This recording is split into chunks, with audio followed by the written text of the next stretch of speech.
The Rogan sphere is rapidly falling off. It'd be like me being on Joe Rogan. Joe don't want me on there. I need to be on Shannon. Joe got 6... A lot of people ask me, Philion, what do you think of Cat Williams? Philion, isn't Cat Williams so funny? I can't do it. I can't do it. It's the voice. There's no bass. There's no testosterone. It is pure zestosterone. Sorry. Comedians that never been funny, he want to push out. Alright, so now that it's officially December, he talks like he's about to give me a riddle. I think it's finally safe to say that 2025 has been the most destructive year for the comedians in the so-called Rogan sphere. Guys like Andrew Schultz, Tony Hinchcliffe, Bert Kreischer, Brendan Schaub, and of course Joe Rogan himself. I mean, the goats. They've all taken such a massive hit to their reputations this year that literally no one takes them seriously anymore. Not just as comedians, but as people in general. Like, they've all been... Yeah, wrap it up. You guys are cooked. Bunch of unks. Brendan Shaubified, so to speak, as the majority of their audiences have started hate-watching their content rather than genuinely enjoying the Brendan Shaubification of comedy slop. It as they did before. And now, whenever you hear one of their names come up, your brain doesn't immediately think of anything positive. Long story short, it became mainstream this year to clown on these guys. Even their own friends Not in the liking comedy Cat world. Williams may be one of your worst takes objectively. Listen, maybe he's funny, but I can't listen to him for more than 2 minutes. He sounds unsure of himself. He sounds like he's about to cry at all times. Don't respect them, and have actually comfortably joked about how Did you know that everyone in Hollywood is a pedophile? Holy buckets. corny they all are all year without consequence. I mean, just last week, the comedian Nick Mullen was on Skankfest in New Orleans speaking about a recent conversation he had with Tony Hinchcliffe, where he essentially tried to tell Tony in the nicest way possible that him and all his comedy goons have ruined the city of Austin. Also, just a side note, I believe this was a live streamed event, so just bear with all the technical difficulties they had as Nick Mullen was speaking. Have you been back to Austin since the... I have, yeah. It's not, Nick Mullen, the GOAT, with Nick Rochefort, the GOAT. It sucks now. I was trying to tell, I saw Tony Hinchcliffe the other day, and I was trying to say that to him in a nice way. Yeah. You know, and I'm like, yeah, you know, it used to be, it was a cheap, fun town. He's like, yes, totally. It's an awesome place. I'm like, no, I'm saying it was. It was cool. I mean, it was a cheap place to live, and he's like, greatest place on earth. Love it. And I'm like, yeah, but... it's different now. In a better... I feel like all these comedians are snakes. They just parasocially, parasitically, parasympathetically leech off of each other. way. It improved. Yeah. It got stronger. Yeah, I'm like, All right. Nick Mullen. It's like there's this unwritten rule in comedy where it's like, yeah, it's like the hardest craft in the world. Dude, we're comedy assassins. We got to stick together. He's a weird guy. when I'll be like, I was like, yeah, people from LA came and ruined it. And he's like, yeah. Where did you move from? That is the funny thing though about like the LA comics that moved to Austin, and they're like they want to get away from LA, but it's like then you've now turned this into You turned that into... Yeah. you turn it into LA With no ocean. yeah, right. Yeah.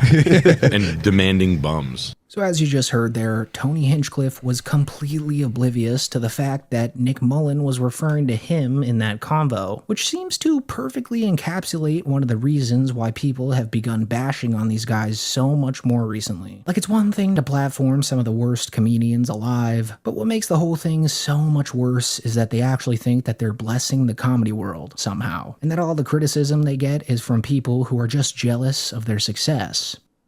Your identity gets too wrapped up in conflict, and it's just like super unhealthy. Well, super we know unhealthy people for you. our age who are still doing that shit. Of course. Don't Comics. Mark Maron, don't say it.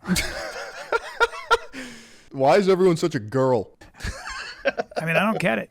You know, I'm like, I don't know. I get Dude, it. challenge him to a mock Gorah. Duel him if you have beef. He's sad.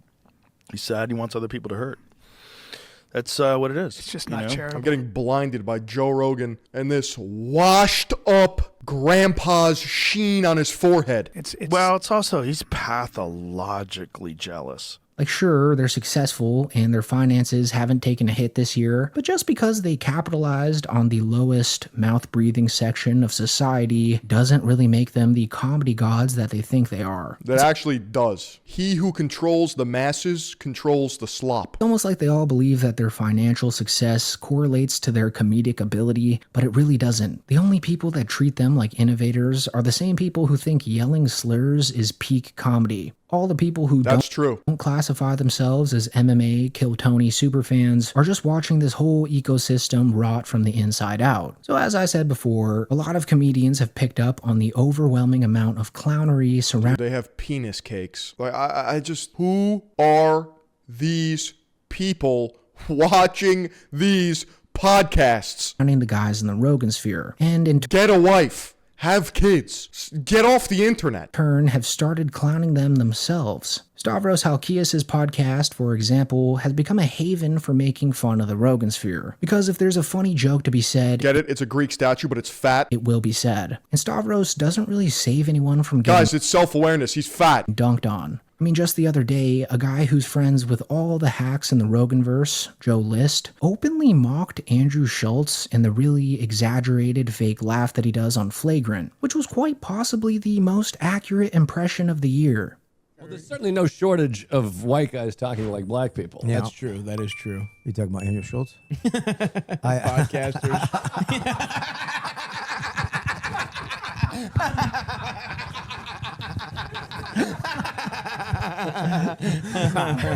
That was pretty good. Tale as old as time. The white boy that, you know. I did it. I've done this. Andrew Schultz is another one. I mean, God forbid a white boy gets a little motion. Those guys whose reputation's taken a massive beating recently. And that's entirely his own fault. Like this entire year, Andrew Schultz has exposed himself as the biggest grifting sellout of all time. Waluigi.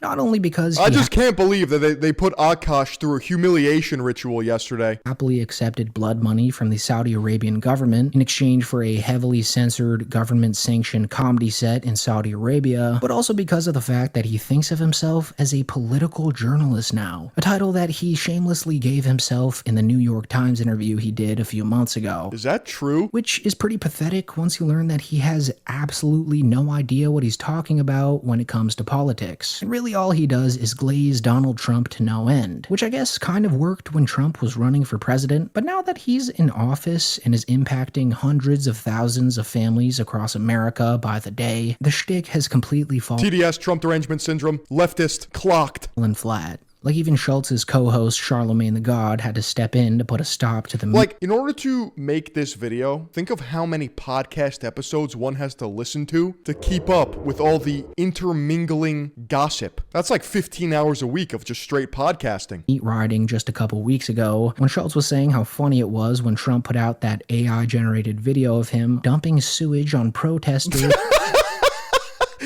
at the No Kings rally. That's hilarious. For my father to physically go to a... Trump is posting fucking F-22s airdropping poop on protesters? As a Republican, to go to a protest? Yeah. Very significant.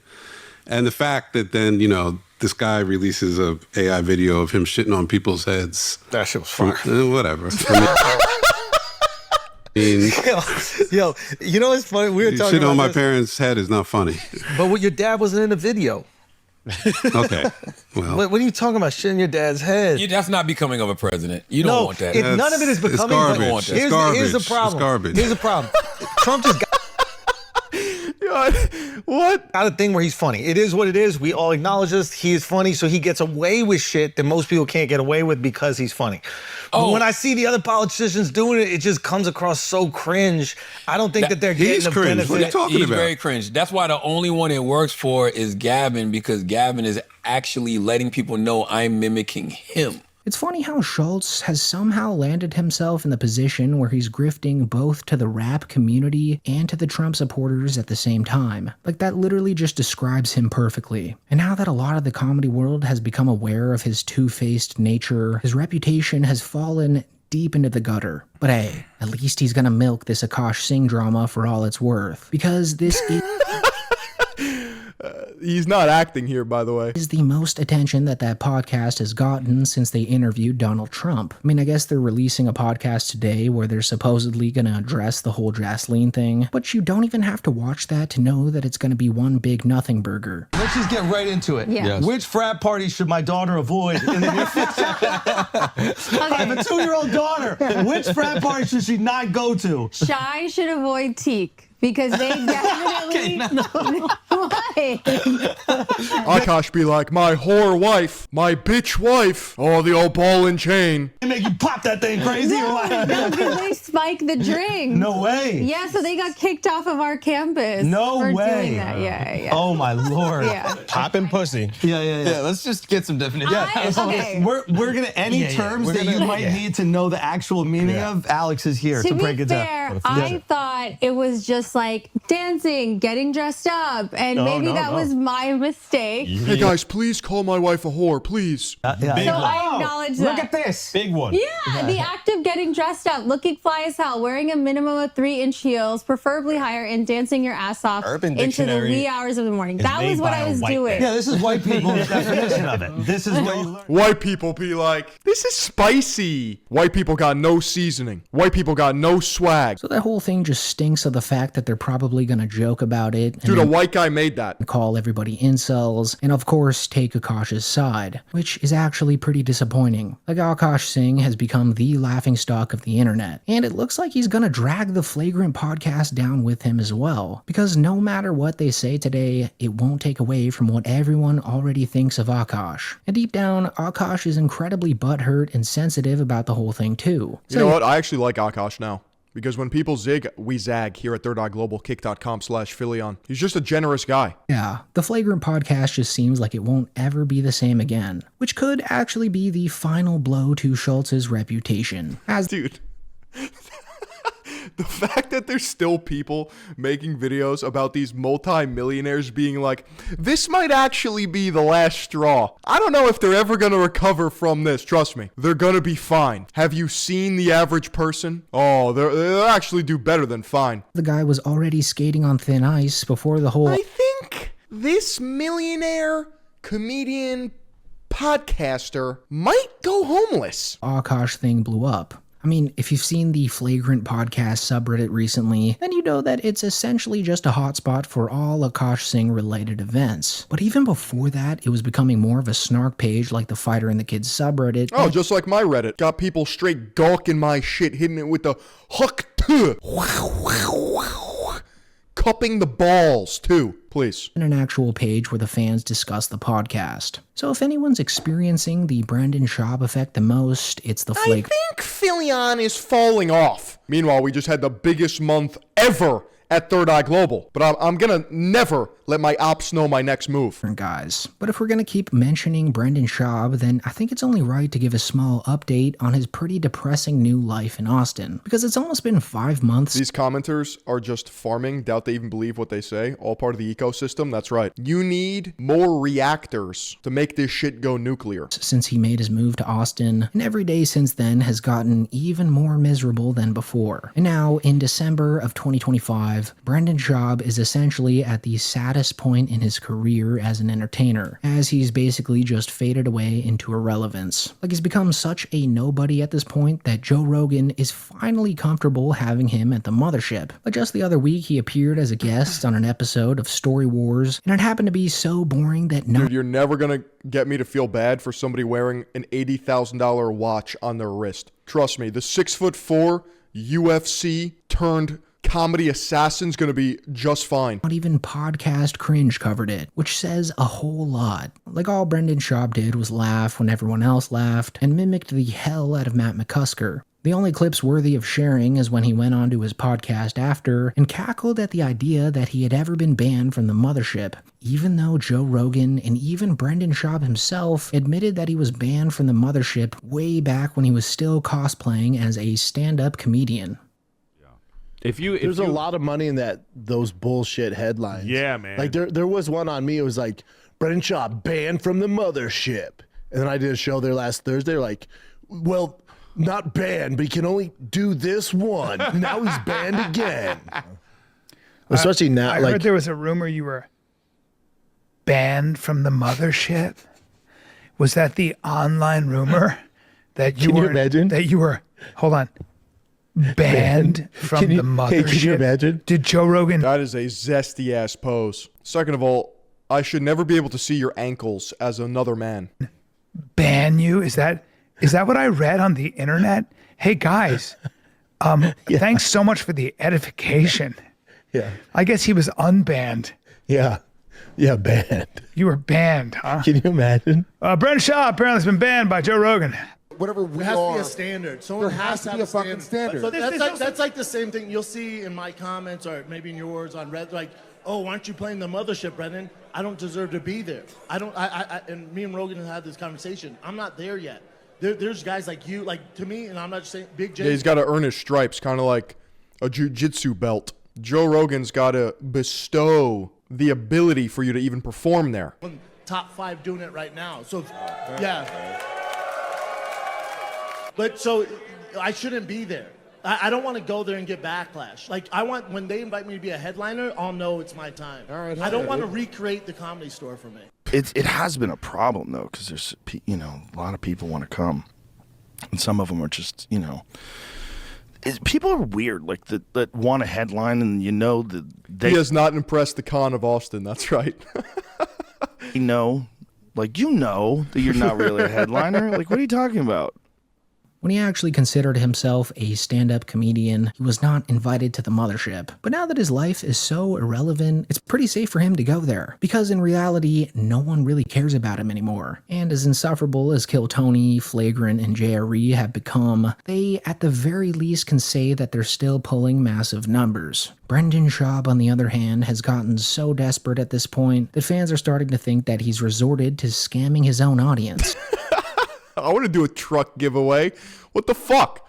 So yeah, Brendan Schaub has hit bedrock. After all though, the only reason Brendan Schaub is even being featured in this video is because of Joe Rogan, which is really the one guy we should talk about right now. Because there can't be a video about the Rogan sphere without mentioning the Grandmaster himself. Because Rogan's really the only reason why anyone even cares about the people previously mentioned. Joe Rogan's just like that, bro. He's carrying everyone on his back. In this video. He's also the reason why all of their reputations are tanking as well, as they're all attached to the hip of Joe Rogan. What you may not know though is that Rogan himself is attached to something too, the Alpha Guru Manosphere.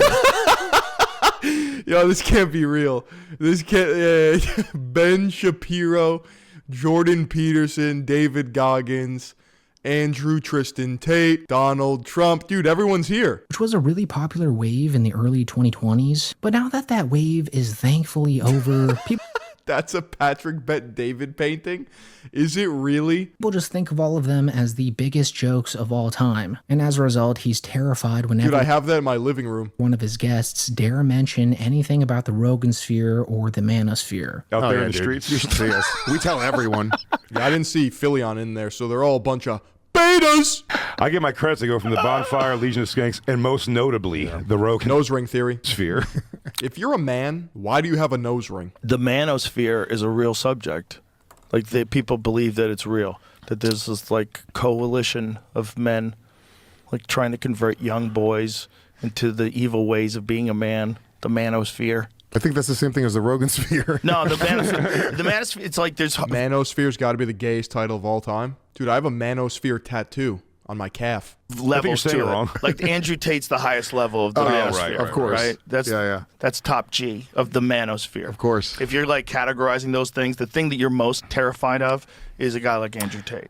Instead of listening to anyone's valid criticism on his impact on comedy, or even worse, the election, he just plays dumb like Tony Hinchcliffe. And instead, he's now occupied his grandpa brain with the wonders of AI. Like there's not a single episode of Jerry that goes by where Rogan doesn't mention his fascination with AI music. They're taking 50 Cent songs. I knew you were going to bring that. I heard. You've heard Many Men, right? Yeah, it's Have incredible. you heard What Up Gangsta? No. Dude, he took way too many psychedelics. Joe Rogan's brain is scrambled like an egg. You haven't. He's got to get back on alpha brain. The Many Men one is fantastic. The Many Men's amazing. Yeah. which just shows you how easy it is to impress this guy. I mean, no wonder he finds his friends funny. And so recently, Rogan's actually taken this AI slop obsession even further, where he claimed that Jesus will actually return in the form of AI. What's more virgin than a computer?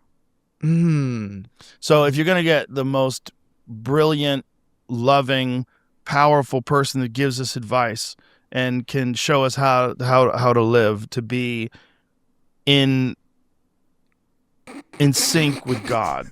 What? Huh? Who better than artificial intelligence to do that? Wow. If Jesus does return. Wow, dude. That's crazy. I didn't think about that. Even if Jesus was a physical person in the past, you don't think... What's more virgin than AI? That he could return as... What's more pure than a computer? I'd clap, to be honest. I'd take a swing at that robussy. Artificial intelligence? Oh my God. Artificial intelligence could absolutely return as Jesus. Not just return as Jesus, but return as Jesus with all the powers of Jesus. Like all the... If God was real, I would really want him to smite this podcast set. Magic tricks, all the ability to bring people back from the dead, walk on water, levitation. So the fact that this is the dumbest thing Joe Rogan has ever said is actually quite impressive. It's almost I don't know, that's pretty intelligent. as if the AI I like the way he's thinking. company that Joe Rogan signed a sponsorship deal with had something to do with it, which would explain a lot. I mean, it's not really a new thing for Joe Rogan to obey to whoever is paying him the most. And he kind of exposed this very phenomenon in his recent Theo Von interview. Because when Theo Von started speaking about things that... This is like when Patrick Bet-David said Netanyahu should have a roast. Yeah, we should all get our jabs in. You know, I think it would be good for the culture. Netanyahu, let's roast him. Joe Rogan clearly had a financial He's just a misunderstood guy. with. Joe Rogan seemed to be visibly concerned for his safety, which actually made him push back on Theo Von. It's sketchy times. What's sketchy? Dude, I actually paid Patrick Bet-David $48,000 for a 15-minute phone call. And he told me that Third Eye Global wins in the end on kick.com/Philion. And he said, if you don't know what to get your significant other, your friends and family for Christmas, some great stocking stuffers are over at usecheeky.com/Philion. Here we have naughty and nice. Some seasonal fragrances that will keep you silky, soft, and smooth. Times, I mean, the same company, that company Palantir, that was doing all that crazy stuff in Gaza, in Gaza, and they were like, you know, running what were all they the doing? all the And then he drones ended the call and said, you have been valuetained. and stuff like this, allegedly. If you want to, What are you talking about? What are you saying they did? that they had were compiling data on people that were there, and they were operating a lot of the drones in the sky that also had weapons attached to them. Is this horseshit? Is it real? Jamie's not even willing to talk on camera. He's just he's giving I'll me be winks quiet and then. nods. But I'm sure they but do. we have a no. They got a Listen. big contract in America now, which is scary to me. That's what's scary to me. That a drone could go by. That maybe that's what happened to Charlie Kirk. Who knows? Maybe a 50-year-old man, by the way. drone. You just have no who you can even point the finger at. A bullet comes out of the middle of nowhere. True. That's a kind of. I'm not saying Let I'm me push- paranoid let me about it push all the back time. against that. I'm just saying I have. Listen. Okay. So You're right. However, China's making drones. They got me. how much longer does Israel let us stay alive, do you think? That's the big question. Why are they? What did you say? Is that AI? What are you saying? That's Sora? Fuck are you saying? I didn't say anything. What are you saying? Huh? The groyperification of Theo Von must be studied. Dude, whose side are you even on, Philion? I need to know where you stand on every single take. This way I can then position my worldview according to yours. Israel Adesanya. Oh. So yeah, I mean, at this point, Joseph is past the point of no return, and as a result of that, his comedy pals are too. This was the inevitable ending to it all, though, and really, it's just the result of making the least talented people more successful than they ever should have been. Like, there are other comics in the Rogan sphere that weren't mentioned in this video because they're actually skilled and aren't just living off the fleeting fumes of Joe Rogan's butt crack. Theo Von sounds like an intelligent name, but he's not. And their reputations are just fine. You can't really say... Well, that's not his real name. Theodore Kapitani von Kurtanowski III. With a name like that, you would think his takes would be a bit more deep.